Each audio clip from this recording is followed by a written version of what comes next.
السلام علیکم ورحمۃ اللہ وبرکاتہ۔ ناظرین، میں ہوں آپ کا ہوسٹ محمد آصف ظفار سعیدی اور آپ دیکھ رہے ہیں نور ہدایت آفیشیل۔ سابقہ دروس کے اندر یہ جو قربانی کا سلسلہ چل رہا ہے، اس میں ہم نے اللہ رب العزت کے فرامین، آقا علیہ الصلوۃ والسلام کے فرامین، قربانی سابقہ امتوں کی اور ہمارے آخر الزمان نبی کی جو طریقہ کار قربانی کا ہے وہ ہم نے پیچھے بیان کیا ہے۔ آج ہم ان جانوروں کا ذکر کریں گے کہ جن کی قربانی جائز ہوتی ہے، ان جانوروں کی کتنی عمر ہو اور کون سا جانور ہو۔ صحابہ کرام نے عرض کیا، یا رسول اللہ، اونٹ ہو تو اس کی کتنی عمر ہو، کتنے اس میں کے اندر شامل ہو؟ میرے آقا علیہ الصلوۃ والسلام نے ارشاد فرمایا، اونٹ 5 سال کا ہو اور اس کے اندر 7 لوگ شریک ہوں، اس کی قربانی جائز ہے۔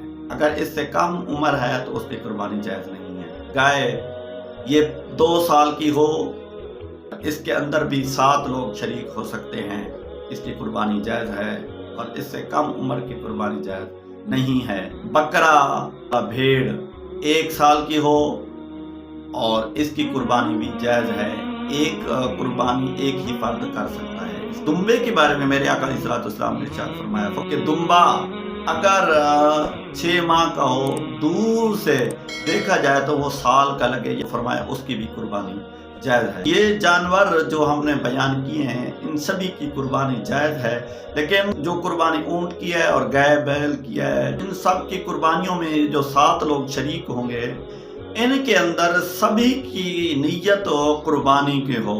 اگر کسی کی نیت قربانی کی نہ ہو، گوشت کی نیت ہو، تو اس کی قربانی ہرگز جائز نہیں ہوگی۔ انشاءاللہ العزیز آگے جو فقہی مسائل فقہاء کرام کے حوالے سے بیان کریں گے کہ فرمایا ان جانوروں کی دیکھ بھال خوب طرح کرو۔ ان جانوروں کا دیکھنا بھی ثواب ہے، ان جانوروں کو چارہ ڈالنا بھی ثواب ہے، ان جانوروں کو نہلانا بھی ثواب ہے۔